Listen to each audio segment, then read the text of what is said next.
So when we have H2O liquid plus H2O liquid, they can self-react, and in this reaction, it's just an acid-base reaction. It produces hydronium plus hydroxide. When we look at the driving force for this reaction, we see that the driving force doesn't look so great. This first water is going to act as the base. The second water will act as the acid. So a proton gets transferred from the acid to the base, that makes hydronium. This is going to be the acid on the product side, and this will be the base on the product side. And when we compare the two acids, which one is a stronger acid? Hydronium or water? Hydronium. It's a much stronger acid. This is very weak, and so this is not a driving force. And then we look at the base, and we see that water versus hydroxide is a much stronger base. And so the direction for this reaction we expect to be reversed. That's the favored direction, the downhill direction here. And in Chem 1A, we just say there's no reaction. There's no driving force, therefore no reaction. However, in Chem 1B, we start to worry about even a tiny fraction of reaction occurring. And the tiny fraction of reaction that might occur is based on this. Let's say this is at 25 degrees C. At 25 degrees C, do all the water molecules behave identically? No, I mean, they look identical, but they don't behave identically because they're going to have different what?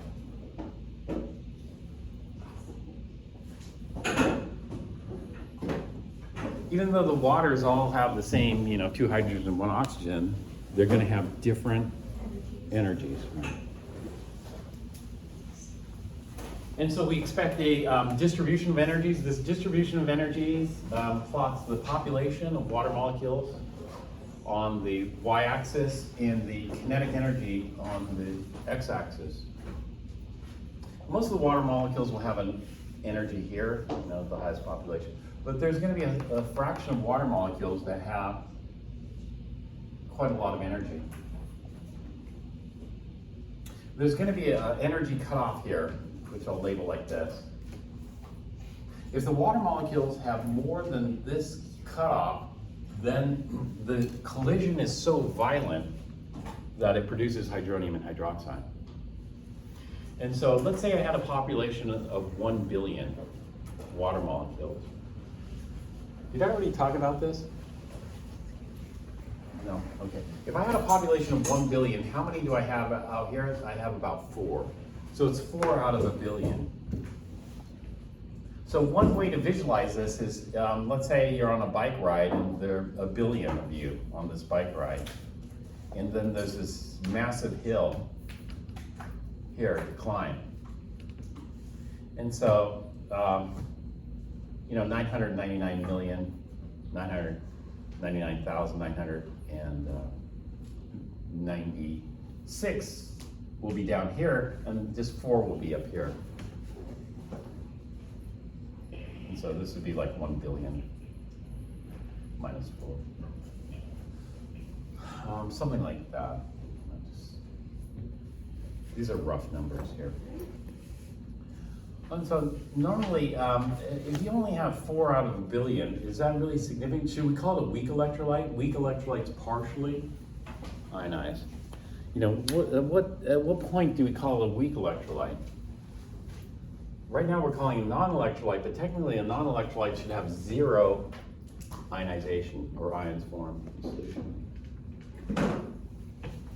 And so if we have ions that form in solution, then it can potentially conduct electricity. Did I talk about electrical conductivity already? I didn't.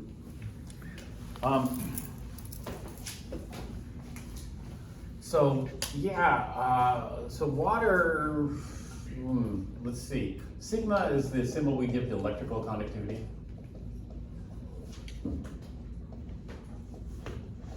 Electrical conductivity depends on 3 things. Does anybody recall 3 things? It depends on charge, it's Z. So we need a charge. So these neutral water molecules don't conduct electricity. However, these charged ions will, the hydronium and the hydroxide. What else does electrical conductivity depend on?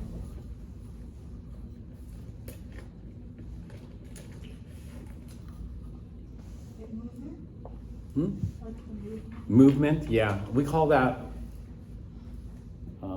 there's movement, but it could either be moving quite freely or not moving very well at all, and we call that differences in, we don't call it movement because that doesn't really tell us. You know, what we need free movement, and that free movement we call, starts with an M too, M-O. MO is molecular orbital, but it's M-O-B. M-O-B, mobility. Mobility is given the symbol mu for mobility, so those have to be mobile. These are mobile. There's no problem. So we have charge and we have mobility, because those ions are free to go anywhere in the liquid. But what are we missing? Number. The number is too small. It's too small to conduct electricity very favorably. And so N is so small that we call water, pure water, insulator. But insulator, I mean, you know, it has a little bit of potential to conduct electricity, but it's very, very minimal. And so water, pure water is an insulator. That is, it doesn't conduct electricity very well, and we measure the electrical resistance. Electrical resistance is the inverse of conductivity. So if the conductivity is high, the resistance is low. If the conductivity is low, the resistance is high, usually. And so we normally measure the electrical resistance. Electrical resistance of water is in mega ohm region, which makes it an insulator. And so the reason that this is not a weak electrolyte is because the population is too small. You know, we'll just ignore that. However, we can't ignore it completely. And so we got to figure out what is that population. We can't ignore it completely because it's important for pH. It turns out a little bit forms.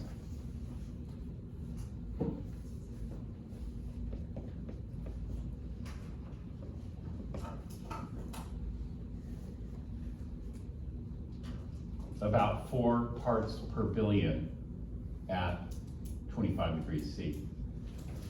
We have to specify the temperature here because what do you expect at higher temperature? So this is at 25 degrees C. What happens if we increase the temperature?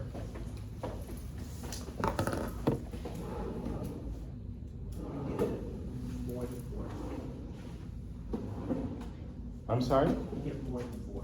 We get more than 4. If we increase the temperature, at higher temperatures, the population shifts.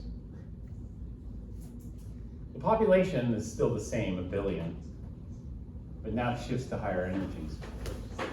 So this would be at a T greater than 25 degrees C.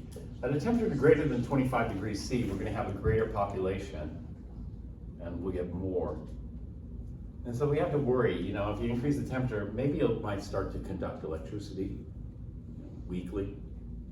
And maybe we shouldn't consider water to be an insulator, you know, depends. But on the other hand, what if we lower the temperature? What's going to happen? It's going to shift the population to lower kinetic energies. If it shifts the population to lower kinetic energies, then we expect it to be even lower population. And so this would be at T's less than 25 degrees C. And so the amount of hydronium varies depending on the temperature. And so a little bit forms. We're going to worry about this a little bit. You know, in Chem 1A we completely ignore it. In Chem 1B we worry about it, the little bit that forms. And so what we want to do is first we want to figure out this.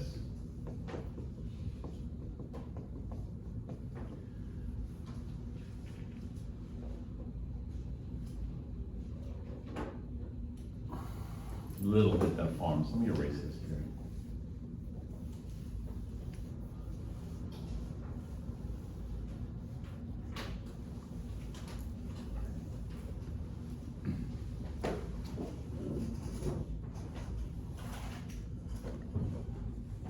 So what we do is we do this kind of thing where we assume nothing has happened.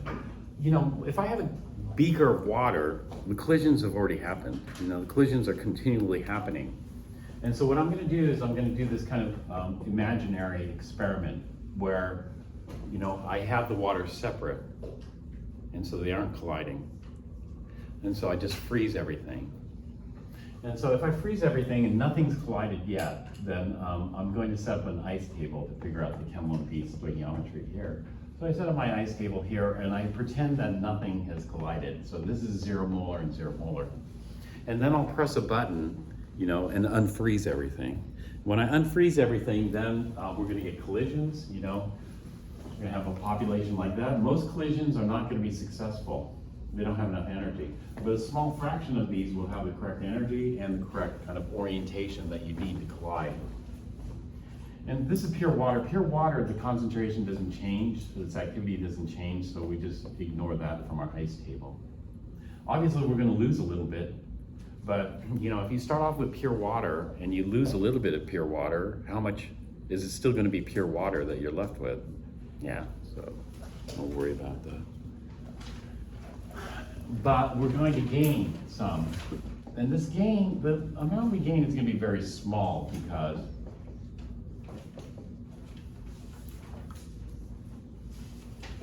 of the very small population here. We could try to figure out theoretically, because what's this curve called? Maxwell-Boltzmann. And there's a mathematical equation that defines that curve. Using that mathematical equation, we can easily calculate what that population is if we know the energy cutoff here. The energy cutoff we try to figure out based on the bonds and that kind of stuff. You know, how hard is it to break those bonds? The HO bond. How much energy is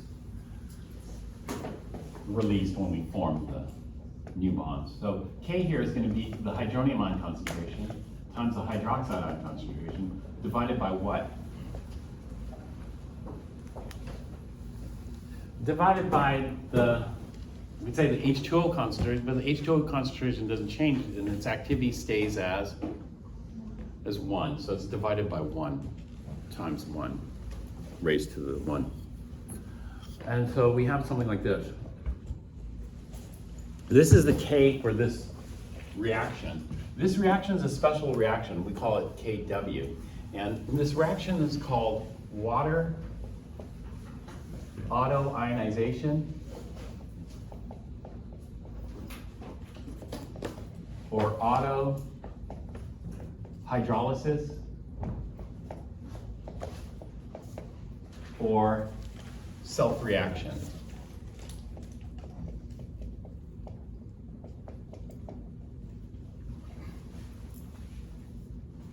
And so KW is for water autohydrolysis or autoionization.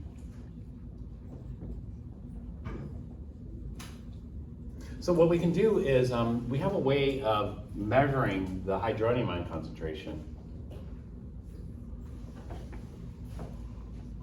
in solution. So if we measure the pH of pure water at 25 degrees C, a lot of people have this pH memorized. What is the pH of pure water at 25 degrees C? 7. pH 7. Okay, technically it's 7.00.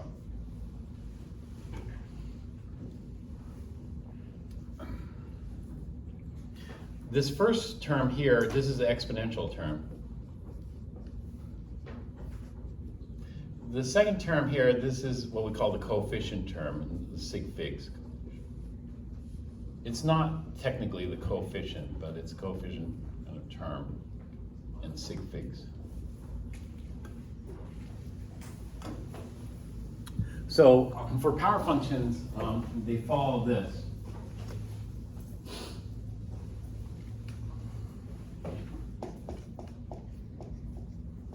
All power functions. You know, what are the power functions that we typically deal with? Power functions would be like pH, pOH, pKW. Those are common ones. And then we're looking at the hydronium ion concentration, the hydroxide ion concentration, and Kw. So if we have a power function Px,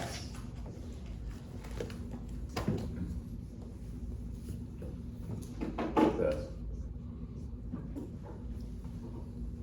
then Px, we can usually derive the power function. There's two ways of deriving the power function. We can just read it off, or sometimes it's difficult because it depends on the coefficient. So Px is equal to negative log of x. And x is equal to the anti-log of the negative Px. So the anti-log is 10 because of the log base 10. And so that would be minus Px here.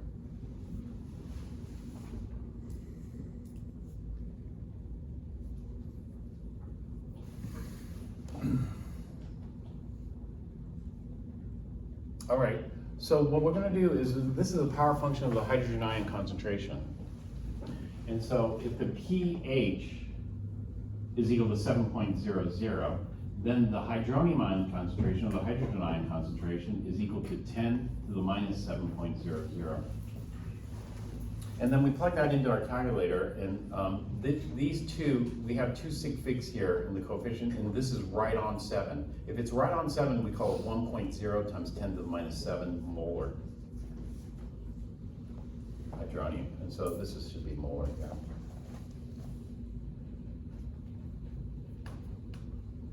That would be it. So just to do an example here, let's say I had a hydronium ion concentration that equals 1 times 10 to the minus 8 molar. Then the power function would be the negative power here. That would be a negative times the negative, the pH would be 8. And so this is the exponential term here, 8. And then if I look at the coefficient, I have 1 sig fig and it's right on 8. And so we call it 8.0 here. Another example would be, let's say if I had a hydronium ion concentration that was equal to 5 times 10 to the negative 8.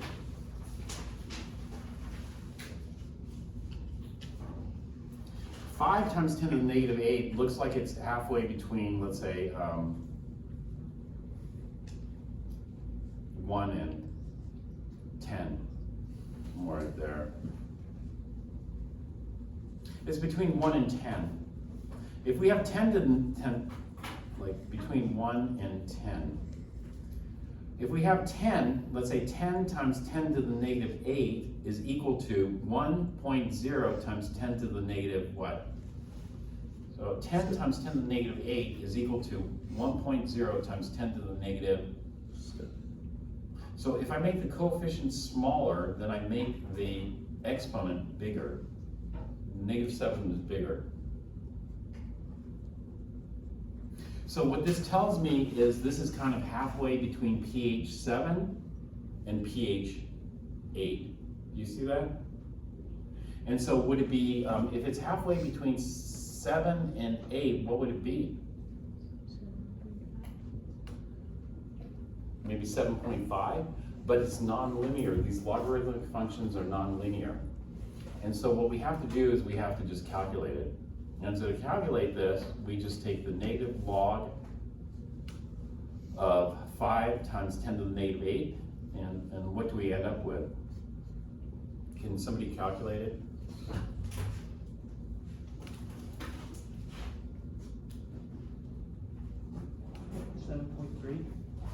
Seven point three. So we're between pH 7 and pH 8, and we're at 7.3. It's halfway. It's not 7.5 though, because it's not linear, even though it seems to be halfway between that.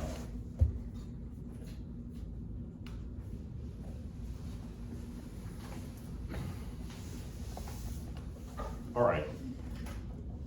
So what we do is we just measure the pH. And then convert the pH into concentrations. And so this comes out to 1.0 times 10 to the minus 7 molar, 1.0 times 10 to the minus 7 molar here, because it's a 1-to-1 ratio. For every hydronium, we produce hydroxide. And so we just plug this in here, 1.0 times 10 to the minus 7 molar.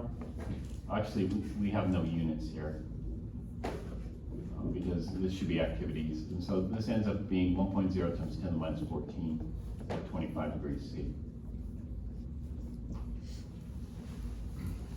What happens if I change the temperature?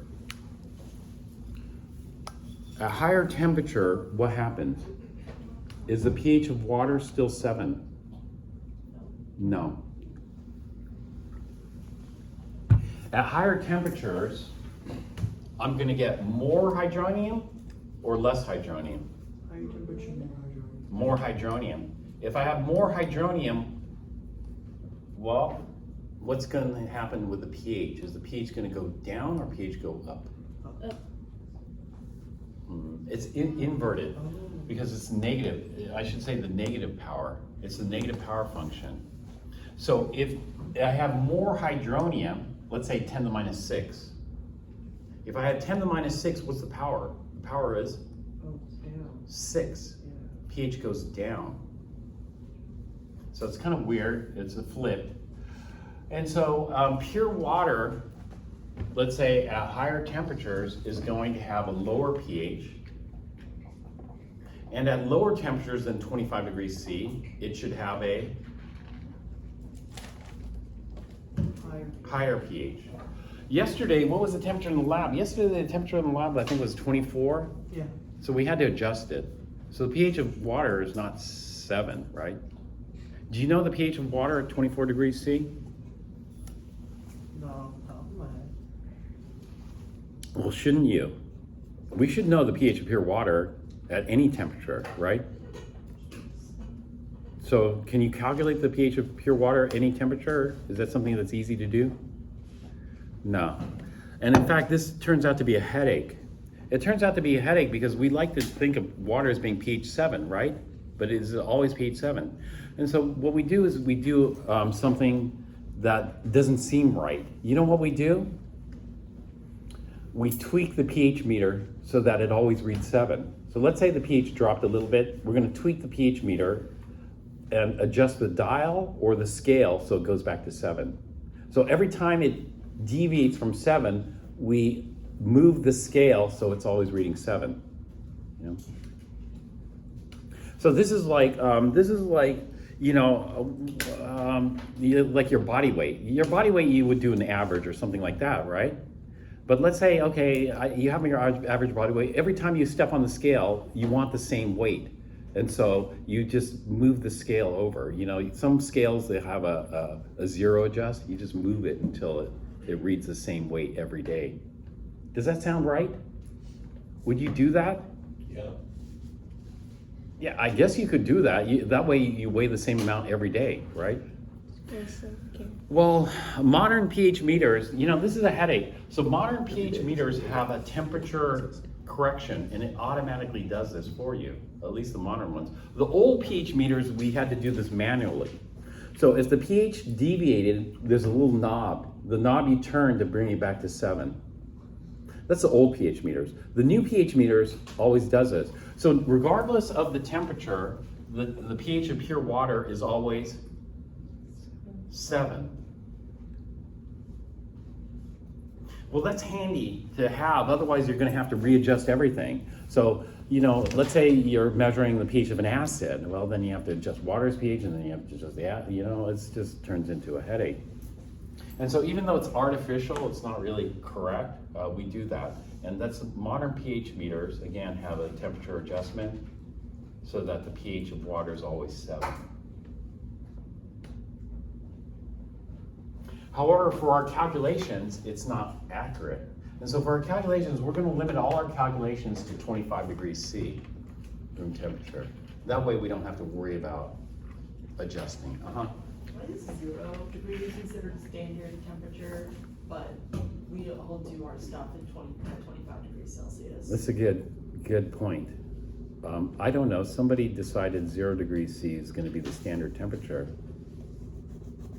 So when I was a student, I had to remember this. STP. I memorized that. What is the volume of the gas at STP? Have you had to memorize that? 1 liter. The volume of gas is 22.4, something like that. I had to memorize that. You know how many times I used that? Never. Never. I never used it because I never worked in a 0 degrees Celsius lab. I was one summer I was visiting this food distributor, and I got to go. I went into their into one of their storage facilities. The storage facility was actually was below 0. It was like -5 degrees Celsius. And then I thought, oh, that's getting closer to STP. If I had worked in there, but the thing is, it's over 100 degrees outside, and they're dressed in like these Alaskan, just gigantic like parkas. They look like fur parkas off some polar bear, That's what it looked like, and I'm thinking, why? It's 100 degrees outside, and they're dressed like this. It's because they're on a forklift and they're going inside the warehouse, coming out. Going in, picking up frozen foods, and coming out. And so then I thought, wow, that's anyway. So in that case, if you had a lab that was cooled to 0 degrees C, it's perfect. But I'd like to memorize the volume of the gas at RTP, room temperature, and pressure. So, Professor, do all polar liquids behave this way, or is it both polar and non-polar? Yeah, all liquids will behave this way, except it depends on the reaction. You can have different reactions. So like alcohol, do you expect much ionization? Well, you look at what kind of ionization reactions you can have, or self-reactions that you can have, and you look at the population, and you look at the energies. And so there is potential for other liquids to do this type of stuff. Polar, yeah, polar because, most chemical reactions rely on electrical interactions or electrical attractions, but we'll get back to this. So basically, if we're at other temperatures and we're not going to manually adjust it. It's like changing the weight. If we're at other temperatures, then we have to use other numbers here. KW, this KW is only valid at 25 degrees C. If I change the temperature, then what happens with KW? KW is going to change. At higher temperatures, it increases. At lower temperatures, it decreases. And so for now on, we're going to do everything at 25 degrees C, but conceptually you might be asked questions, what happens to the pH.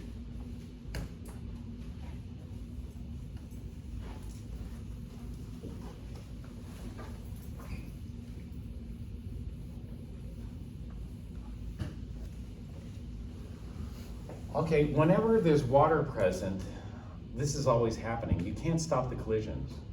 So KW happens for all, pure water and everything else.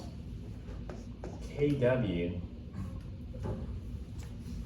that is water autoionization, is present for pure water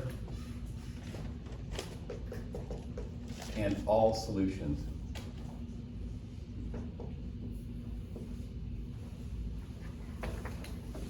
And so we have this equilibrium here.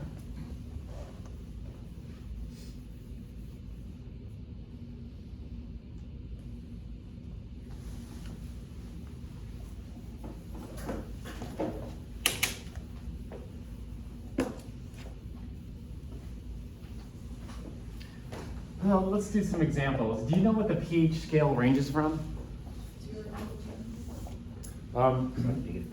Yeah, pH scale, people say it ranges from 0 to 14, and right in the middle we have pH 7, which is neutral. So you can't have negative pH? Can you have negative pH? No. Yes or no? This is a question I often ask on exams. True or false? Negative pHs? Is it like I think in like really rare circumstances or something. Well, let's figure it out. Let's look at pH 0. pH 0, what is the hydronium ion concentration of pH 0? 10 to the negative what? 10 to the negative 0. 10 to the negative 0 molar is 1 molar. That's possible. pH 1, what is the hydronium ion concentration? 10 to the negative 1 molar. So we'll just say 1 times 10 to the negative 1 molar. So it's getting more dilute. And so what we're saying is, okay, so we're going from 1/10 of a molar to 1 molar. If we go to pH of -1, what is the concentration? 10 more. 10 molar? Yeah. Yeah, it would be 10 molar. So are negative pHs feasible? Well, let's think about, you know what we call dilute HCl? What is the molar concentration for dilute HCl? Versus concentrated HCl? Concentrated HCl is 12 molar.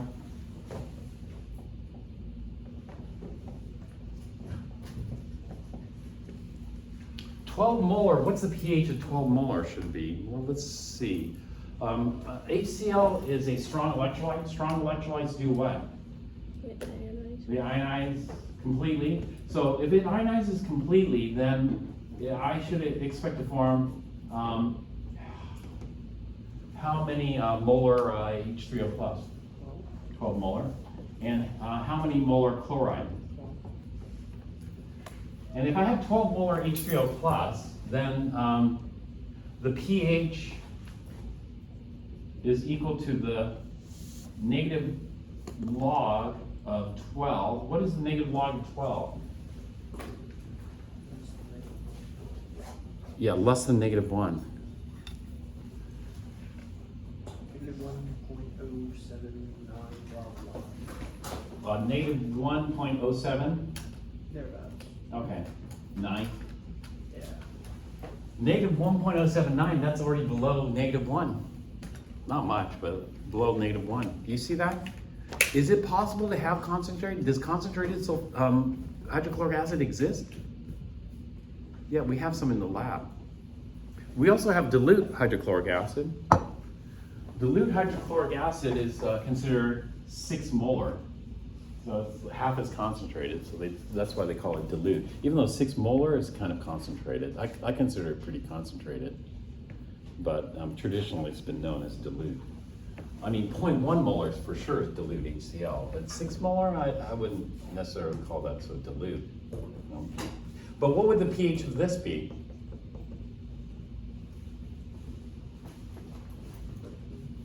Negative 0 point something. Yeah, negative 0.566.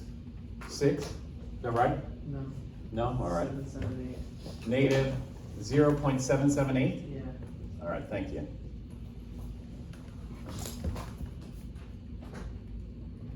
That's just dilute HCl.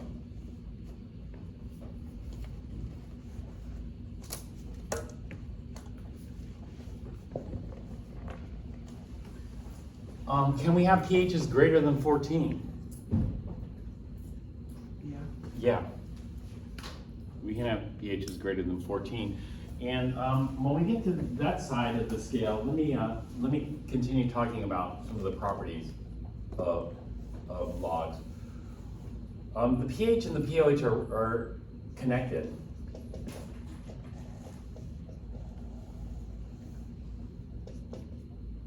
By a simple equation. And they have a conjugate style relationship. And that is, when we look at Kw, Kw is the hydronium ion concentration, this is for water, times the hydroxide ion concentration.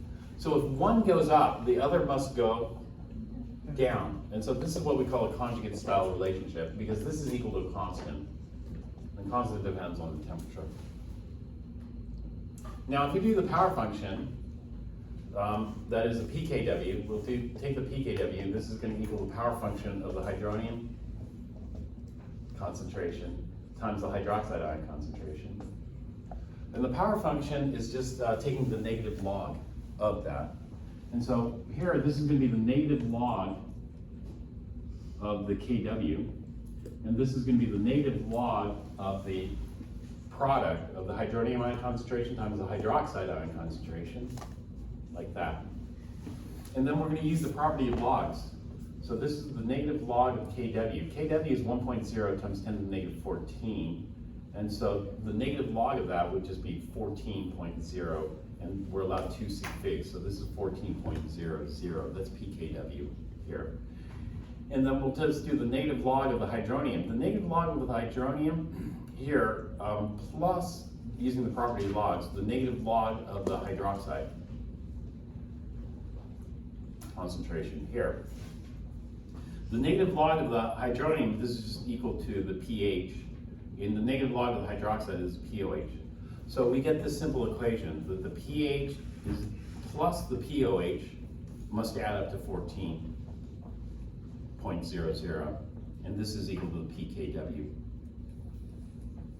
So if the pH goes up, the pOH must go down.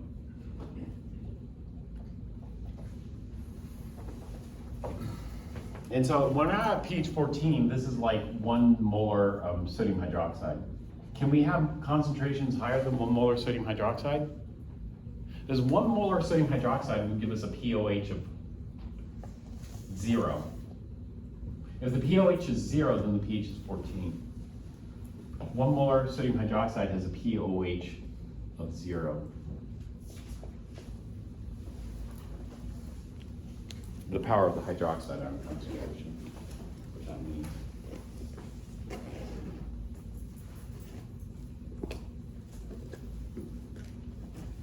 And so what that means is we could go to 15, you know, et cetera. And here we could go -1, et cetera, because concentrated HCl is 12 molar, but do you know what concentrated nitric acid is? 16 molar, 15 or 16 molar. Do you know what concentrated sulfuric acid is? 18 molar. And so we can go outside this range, but have you ever done any calculations outside the range of 0 to 14?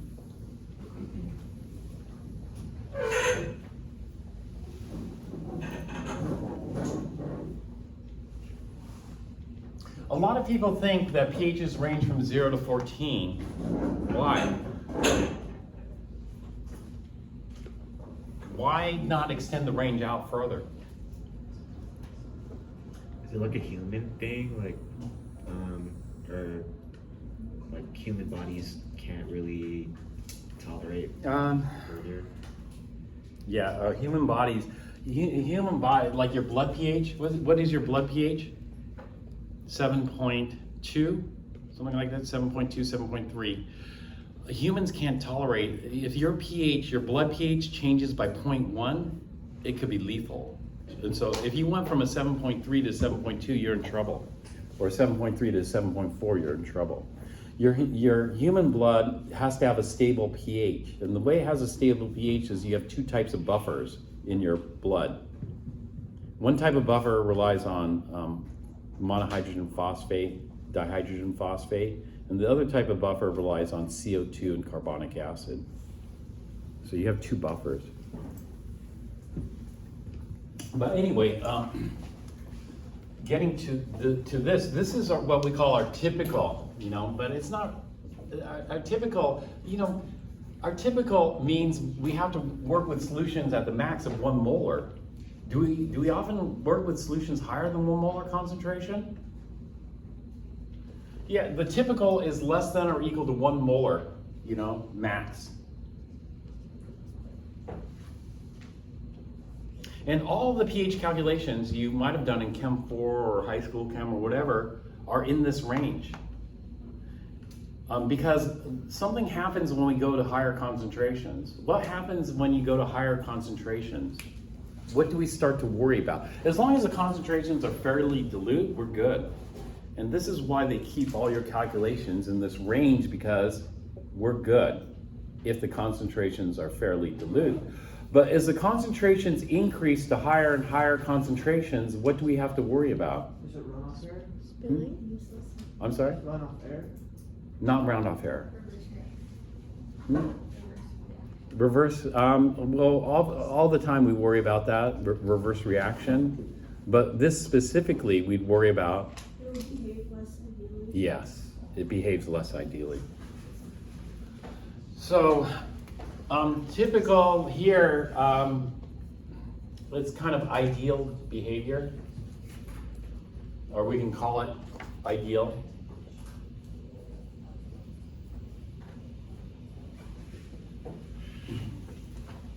But when we get out to the periphery here, then it's no longer so ideal. Out here, it's less ideal.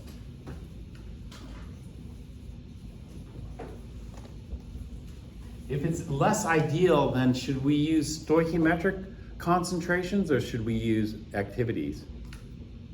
I've been using stoichiometric concentration because if I have 6 molar HCl, then I can do the stoichiometry. 6 molar HCl gives me 6 molar hydronium, right?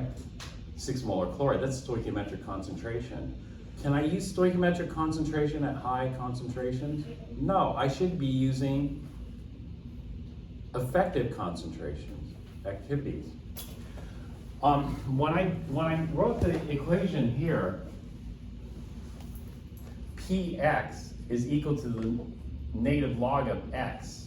Well, what is x? So if I do pH is equal to the negative log of the H plus, or the hydronium concentration. That's my stoichiometric concentration. Really, what I should be using there instead of my stoichiometric concentration are the activities. And so this really should be the negative log of the activity of the H plus. But do we use activities? Do you know how to use activities? No, therefore we probably shouldn't do any calculations out here because we know they're going to be in error, right?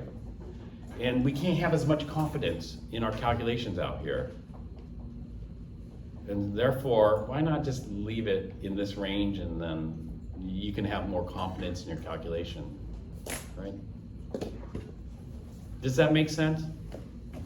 So this is why people think, oh, pH just goes from 0 to 14. It was artificially made that way because they didn't want to introduce activities and complicate your life.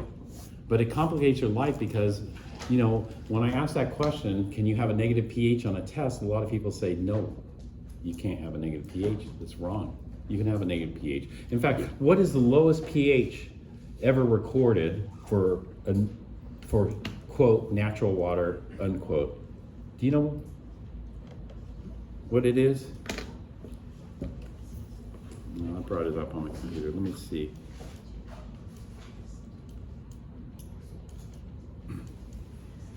So the lowest pH value measured is in mine water. These mine tailings are contaminated water. You wouldn't want to drink it. From the Richmond mine at Iron Mountain, California. And what was the pH? Minus 3.6. Sure we would remove that? It'd be interesting to see if there's life, you know. They'd probably have those NASA astrobiologists looking in there, probing, you know, can life exist under these extreme conditions? And that way they don't have to send some kind of probe out to some planet to discover. Maybe this planet has lakes full of pH minus 3.6 water. You know. Even back in the days when there was a lot of sulfur emission from coal combustion, and we had acid rain. We don't have much acid rain anymore. There are some lakes. There are some lakes where, have you heard of these lakes in Canada where volunteers go with guns to shoot in the air so that the birds don't fly into the lake, because if the birds fly into the lake, they're gonna die. So they just sit there and scare off the birds. Because because the water's too acidic. Well, that water is nowhere near minus 3.6, you know. And so it'd be very interesting to see what kind of life there is. Maybe there's some kind of bacteria that lives in there or something pretty interesting.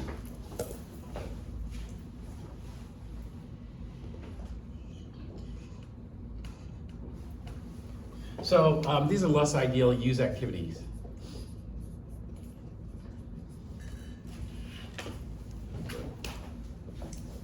As the concentrations go up. Professor, Uh-huh. Does water ever get like more basic or like more corrosive to like this extreme? Or does it only get like more acidic? No, it gets the opposite extreme too. I mean, if you have 6 molar, if you had 12 molar sodium hydroxide, 12 molar sodium hydroxide would have a pH of 15.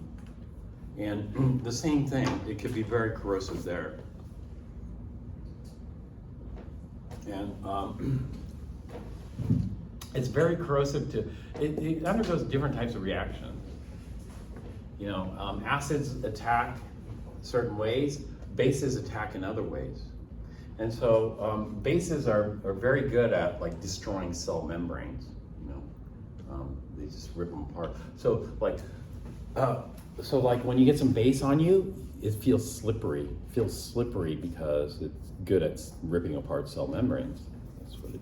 And so if you feel slippery, like slippery slime, don't rub your eyes, because if it gets in your eyes, it's going to cause some damage in your eyes. That's happened to me. I got a little bit of sodium hydroxide on my finger and I rubbed my eye, and it's extremely painful. You know, I have my goggles. I just lift my goggles and rub my eyes. That was the last time I ever did that. It was bad. But yeah, it's very corrosive to cells. There's certain things like metals are easily attacked by acids. Acids are oxidizing agents, metals are reducing agents. But the semi-metals there, kind of at the border between metals and non-metals, those can be attacked by either acids or bases. So aluminum can get easily attacked by acids, and aluminum can easily get attacked by bases, like sodium hydroxide. And so it's a different kind of reaction, a different kind of corrosive reaction that we have occurring. But yeah, hi. Although lots of people drink, water. I've seen water that it's like the higher and higher pHs, and I think, wow. I think I saw some water. The highest pH I think I saw was 8 for water. People like the taste of alkaline water. You know, I do too. I like it like a little above 7, but not too much above 7, because then it makes me feel weird about things. Maybe it's just in my mind, you know. pH getting too high. Think about potential reactions occurring. Anyway, let's go back to this.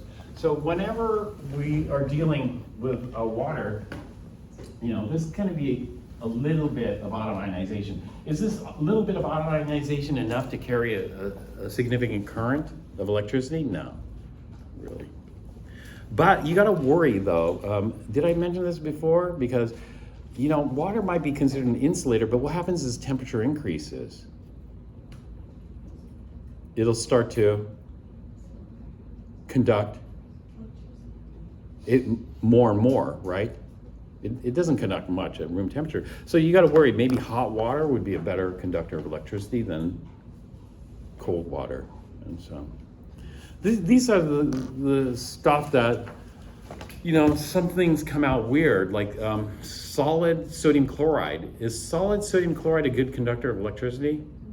No, it's a bad conductor of electricity. But do you know solid sodium chloride, right below the melting point, conducts electricity as well as copper metal? This is just solid table salt. Conducting electricity as good as copper metal? It's surprising, isn't it? The melting point's very high. But, you know, as you get closer and closer to the melting point, you have more mobility and you have defects that occur in it, and which causes the ions to be able to jump from defect to defect, and the electrical conductivity goes much higher because of mobility. And so we worry about things, you know, things can change depending on temperature, and pH changes depending on temperature, but we don't have to worry about that in the lab. You know, we're never going to correct it using a knob or anything like that. It was easy to correct it with a knob. You just turn the knob until it goes back to 7, but we don't have to worry about it. So now we can compare the pHs easily. So when you measure your pH, you don't worry about temperature, but when we do calculations, you worry about temperature. Now, I did something here that in the previous example, I ignored something. So when I was looking at dilute HCl, 6 molar HCl, and I said that this has 6 molar hydronium, that is wrong. It's wrong. It's wrong because I get hydronium not just from the HCl, but I also get hydronium from water. And so this is Kw. And so I didn't factor this in, did I? No. There's plenty of water because this is 6 moles per liter, so there's lots of water around. So in my previous calculation, mental calculation, this was ignored. Is that really justified? And so let's go through the calculation where I'm going to not ignore water. And so in this case, I'm going to repeat the calculation, factoring in water, Kw. Kw is always present. And so the way we do this is we're going to use a stepwise method to incorporate Kw. And so step 1 is going to be the biggest contributor of hydronium.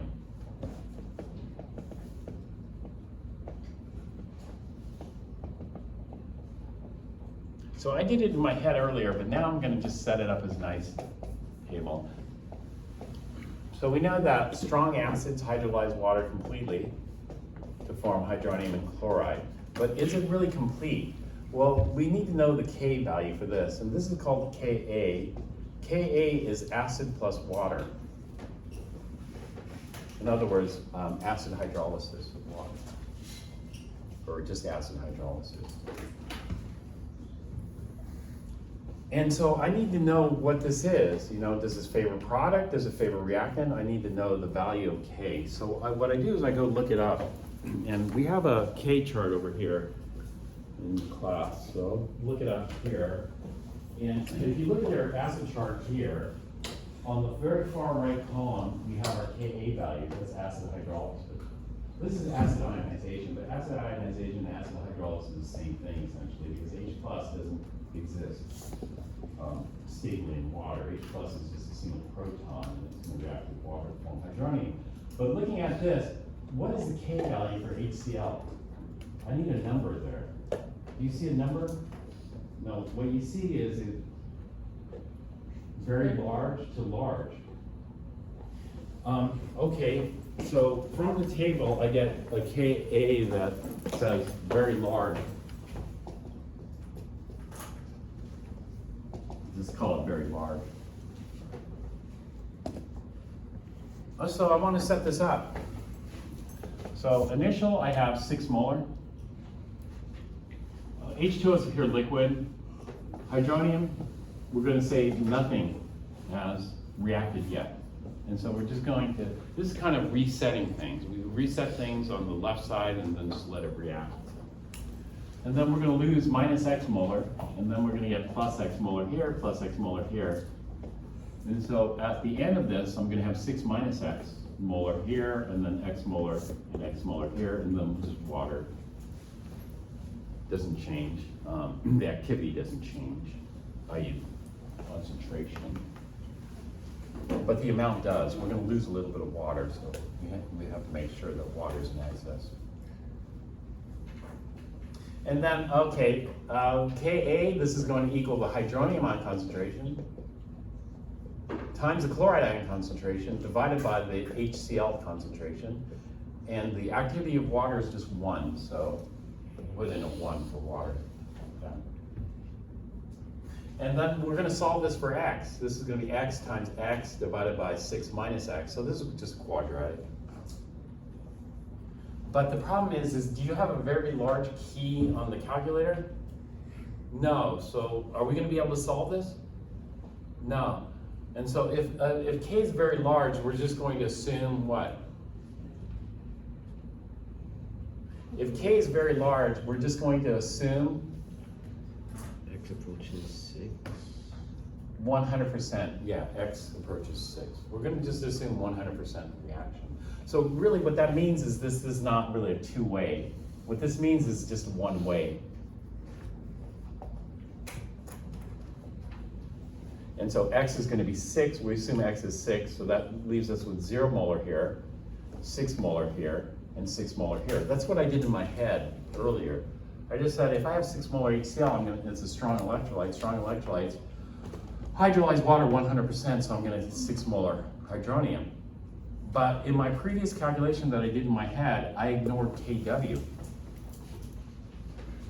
What about the hydronium produced by the collisions of the water molecules themselves?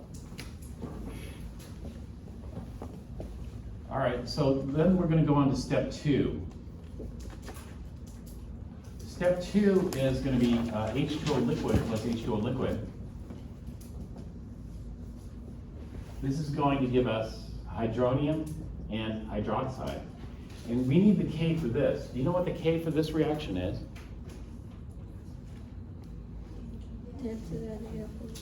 Yeah, you need to memorize the K, well, it's easy to memorize because you use it so often, but Kw at 25 degrees C is 1.026 figs times 10 to the minus 14.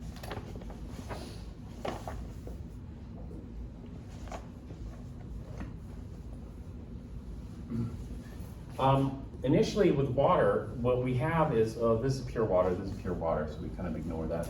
And then over here, initially with water, what is the hydronium concentration in pure water? Initially 0. Well, there are two things. We could call the initial 0, and that's called reset, or we can just use 1.0 times 10 to the minus 7 molar here, and 1.0 times 10 to the minus 7 molar here. So if we dump our HCl in water, what's going to happen is water's at equilibrium here. And so Q is equal to K. That is, the initial is equal to the equilibrium. However, it's going to perturb it. And so we have two choices in solving step 2. One, we could use a Le Chatelier's method where we perturb the equilibrium. Le Chatelier's method is to perturb the equilibrium. And perturbing this equilibrium, what am I doing? I'm dumping a whole bunch more hydronium here. If I dump in a whole bunch of more hydronium, which is Pridate, which direction will the equilibrium shift? So add product, it shifts left, right. Or 2, I could do a reset method. The reset method is preferred, but let's take a look at both.